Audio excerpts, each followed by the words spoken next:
The snc-lavalin scandal is spinning even further out of control for Justin Trudeau. Now they're just shooting pucks into their own net. Yesterday, Andrew Scheer, the Conservative leader, revealed that he received this letter from Justin Trudeau's lawyer threatening to sue Scheer for his comments about Trudeau's corruption, as in a defamation suit, as in to have the truth of the whole matter determined in a court of law. That Trudeau doesn't control like he controls parliamentary committees, where Trudeau will have to answer real questions under oath, and he won't be able to skip them, as he often does with question period, or give non-answers, or give untrue answers. Not just that, but Trudeau would have to provide all of his records on the matter. Any emails, texts, memos, notes, minutes of meetings, and those of his staff that touch on the snc-lavalin matter, and they could be subpoenaed to testify to his staff. Why would Trudeau do that? Well, he wouldn't do that. So why would he threaten to do that? I just don't get it. I don't get it. Andrew Scheer had a press conference about it and sent his own letter back by lawyer saying he stands by every word he said, and that if Trudeau really does want to sue him, well, he should get on with the lawsuit as soon as possible, given the matter is of great public interest. Now what's Trudeau going to do? If he goes ahead with the lawsuit, it's just nuts. Do you really think Trudeau knows how to answer direct questions under oath, being cross-examined by an experienced lawyer, where he can't give just some trite cliche where the judge will say, "Order the question, Mr. Trudeau"? I mean, the kind of answer that the CBC accepts is a bit different from the kind that a judge will require. Each of these interactions was a conversation among colleagues about how to tackle a challenging issue. Each came at a time when my staff and I believed that the former Minister of Justice and Attorney General was open to considering other aspects of the public interest. However, I now understand that she saw it differently. Yeah, there's no way he's going to sue. So he's got to back down, which, as Scheer noted in his lawyer's letter, can reasonably be taken to mean that he does indeed accept that what Scheer and the rest of the country believe happened is actually true. If you threaten to sue a guy and then don't go ahead, that's what you're saying. So weird to make a threat like that and then back down. Just really, really bad decision-making over there in the PMO these days. Here's Trudeau's Director of Communications, just furious with how this whole threat was taken by the public. Kate Purchase said, "Funny how the Conservative Party of Canada has had the libel letter outlining their over-the-top language for a week, but chose to release it today. Takes a while to figure out how to use your own bad behavior as a media strategy, I guess." What? I don't even get it. So you receive a libel threat from a fancy lawyer. So you call your lawyer. You send him a copy of the letter. He considers it. He looks at it. Then he calls you up. He consults with you. Maybe he meets with you. He drafts a reply. You have a press conference. You do all of that in a week. That's pretty quick.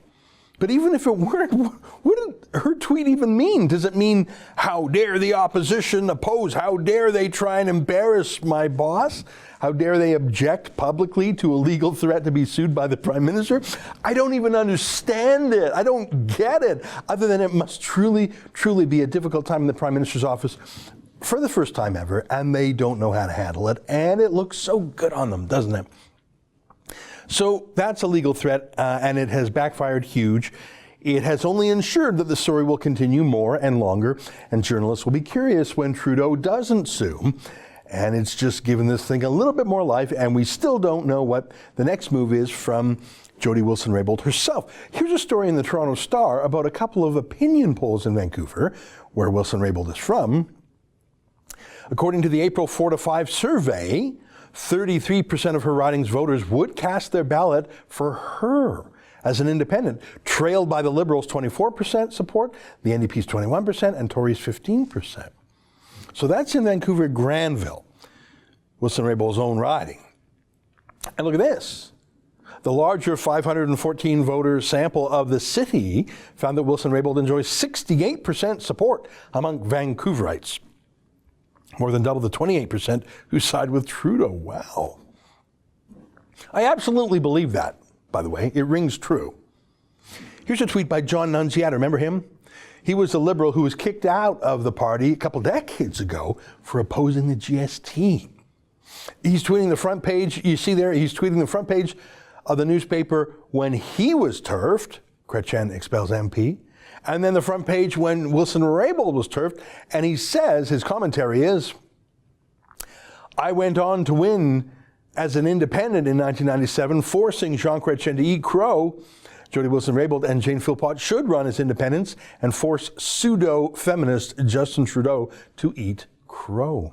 I bet there's a lot of that support out there. This lawsuit threat by Trudeau is so funny. I just can't believe they did it. Funny is the wrong word. Amateur, desperate, ill-considered, embarrassing, Hail Mary pass. I don't know.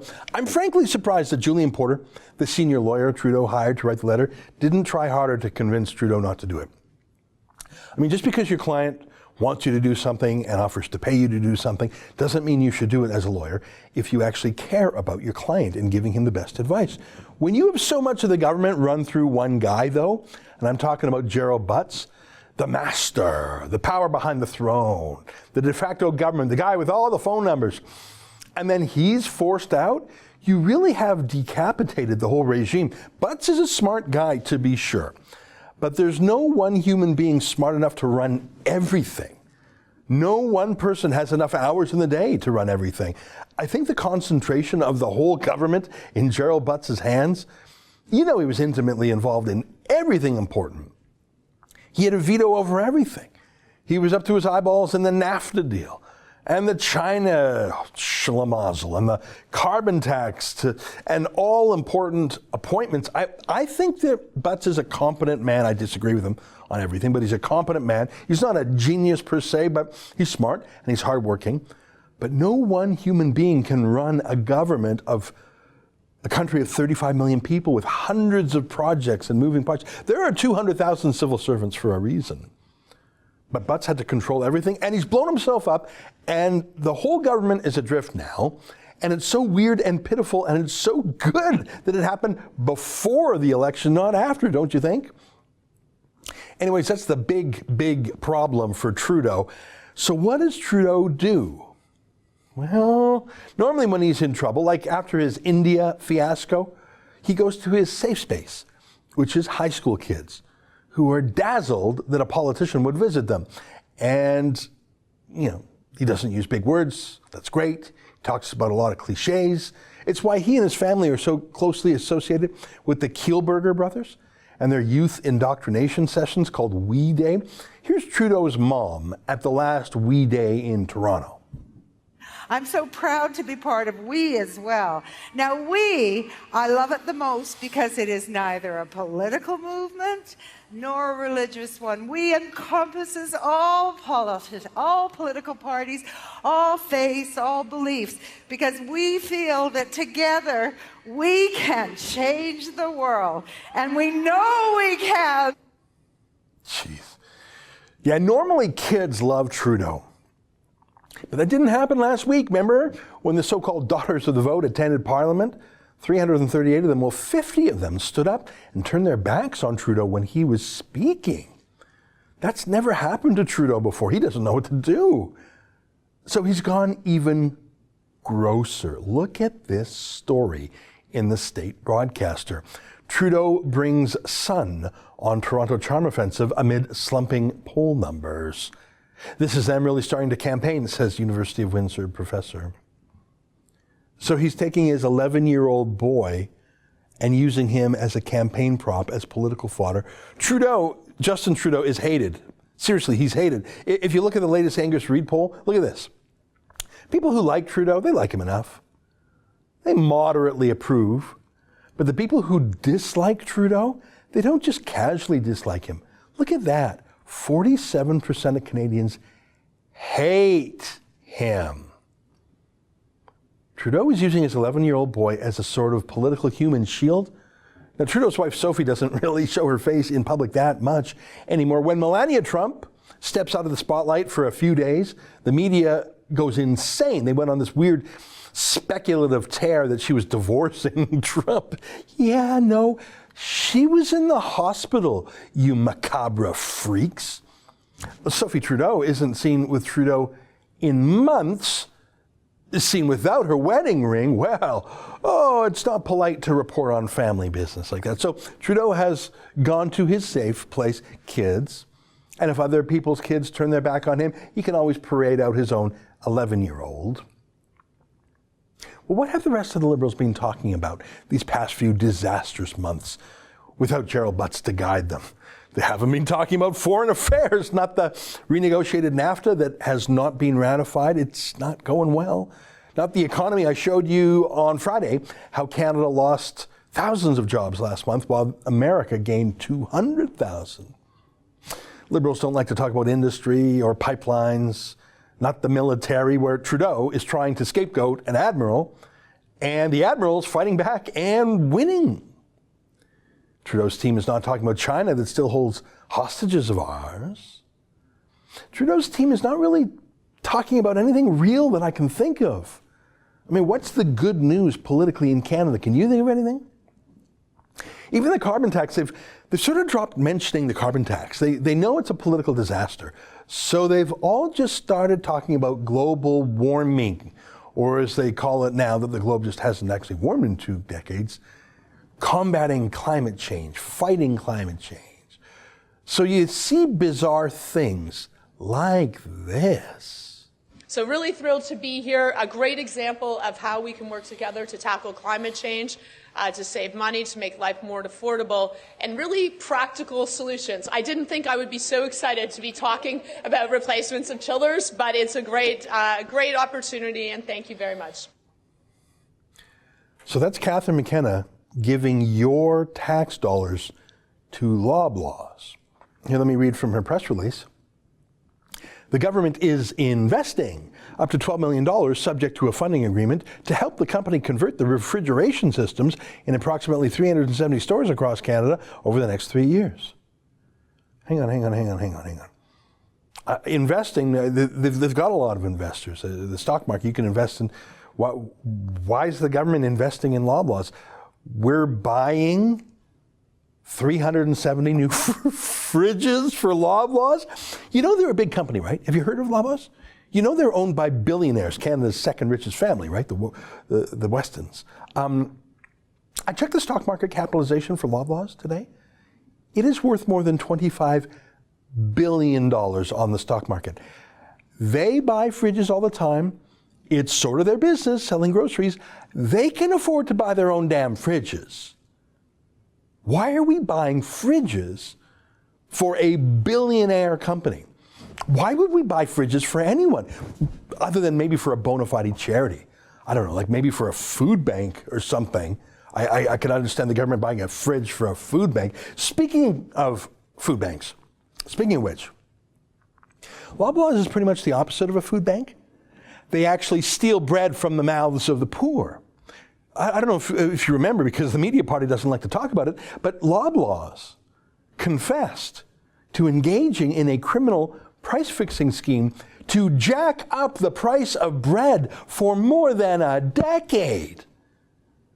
Billions of dollars stolen from the poor. You're rich, you spend an extra $1 for a loaf of bread, it's no skin off your nose. That was stealing money from the poor. And Catherine McKenna is giving those bread stealers free money to buy bloody fridges? Because global warming, guys. Well, now I think that's just sad. And I think she knows it. I mean, I just can't get this shouty moment out of my mind. This is someone flailing around just as bad as Trudeau is, just as desperate. You know what I'm talking about. So let's talk about climate change for a second. Who believes it's real? Who believes in science? We got a report last year that said we have 12 years to take serious climate action. We are all in this together. We need to act. So because there was a fire caused by arson in British Columbia last summer, I'm going to give $12 million to buy a new fridge for the billionaire Weston family that was that confessed to stealing bread from the poor. And if you don't like it, you're a climate criminal. Yeah, no, I'm used to that. And the media is pumping out propaganda stories, as you might expect. Here's Trudeau tweeting out a panicky story about global warming from the Toronto Star here, with that terrible picture of a forest fire. Doesn't that look bad? And he says, this is why we need climate action now! Caps, just in case you didn't know when you needed it. And a price on pollution is a key part of that. Our kids and grandkids are counting on us. Yeah, well, that fire they showed there, it wasn't caused by global warming. It was caused by accident when construction workers accidentally caused a fire. Construction workers, by the way, they were building wind turbines. I know that's so, you won't even believe the coincidence that that's what they were building. It doesn't matter what they were building. Obviously, it was accidental. So yeah, it wasn't global warming. It was an industrial accident. Now, I don't think any of this weird stuff is clicking. I can't imagine anyone saying, yeah, woo, you gave my money to buy fridges to the country's second richest family. Woo! I'm forgetting about that Jody Wilson-Raybould stuff. I think the reason Kate Purchase, the communications director, is so mad that Andrew Scheer had a press conference is because none of this is working. People aren't going back to their normal, submissive, cult-like following of Justin Trudeau. And most of all, the media itself is deeply disillusioned because they realize they've been played for chumps. Better late than never. But let me show you something new. Something new and bizarre. Speaking of kids, look at this. Today, this is from CBC. Today, many kids in Toronto skipped school for yet another school strike for climate. Check out what 9-year-old Serafina Bennett had to say at Toronto's first Fridays for Future protest from March 15th. What do you think? Climate change, climate strike. So this is from a new propaganda department of the CBC. I've talked to you about it before. It's called CBC Kids News. They have adults write political commentary in simple language, and they have child actors read the lines. And it's targeting your children.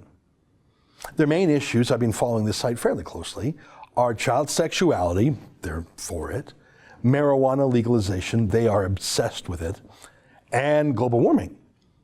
So they've been in full damage control mode for Trudeau for a while now. And Serafina Bennett, she's a child actor. She's an actor reading lines. That's what she does. She's 9. She's been served up as, well, I don't quite know what. She's 9 years old. When she's done doing this little video for the CBC, I'm guessing she'll go for ice cream if she's been a good girl, and then maybe a birthday party, and then maybe some drawing and homework stuff, and then in bed by 8:30. But the CBC is putting her forward as some moral leader and spokesman. Now that obviously could not happen with the cooperation and permission of her parents, who obviously are using her as a political battering ram. She's 9. Do you think the 9-year-olds go out on strike from school on their own? Or like her reading scripts on TV that grown-ups write for her, do you know that it's being manipulated by adults, by teachers' unions, by the CBC itself, and by her parents too, whoever they are, we're never told. But listen to what she says. Listen to this clip that actually is being viewed more than 1 million times on Twitter. Take a listen. A lot of people are like, what about the people in the oil industries and the electronic industries and the paper industries? Well, it doesn't really matter what job you have if you're dead, so. We're all gonna die, we're all gonna die. Who told her that? Is that science? Well, another CBC Kids propaganda show tells you, look at this cult. You say you love your children above all else, and yet you're stealing their future in front of their very eyes. A 15-year-old in Sweden has missed class every Friday since August to sit outside her country's parliament, and she's been calling on others around the world to do the same. Adults keep saying, we owe it to the young people to give them hope. But I don't want your hope. I don't want you to be hopeful. I want you to panic. I want you to feel the fear I feel every day. And then I want you to act. What a little cultish monster. It's like that Stephen King movie, Carrie. But I don't blame her. I mean, she's a young girl with 1,000-yard stare eyes. But do you really think she made any of the decisions in her life to skip school on her own? Do you think that happens? To write those bizarre, psychologically trippy comments about fear and panic on her own? Do you think she wrote any of that on her own? She is actually a victim here. Maybe a perpetrator too, but a victim primarily. I don't know who her victimizers are in particular. Her parents, probably. School extremists, teachers' unions, probably. Politicians, surely. And of course the CBC that is trying to spread that child abuse here. Of course it's child abuse. Children deserve a childhood. You don't tell children of tender years that the world is going to end and that you need to panic. That's crazy. That's maybe how Catherine McKenna talks, but she's just a politician, just doing it to get votes. You don't raise an actual child that way. It is fake news, of course. Of course it is, but it's worse. This is deliberately using children, child actors, reading lines written by adults to cause panic in your children. Look at this insanity. People and animals have died, are dying, and will die because of the climate crisis. No more coal! No more oil! Keep your carbon in the soil! No more coal! No more oil! Keep your carbon in the soil!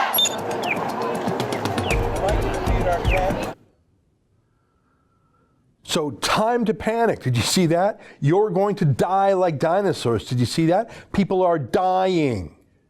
We have 12 years to stand up to the grown-ups. We have to do something. I want you to panic.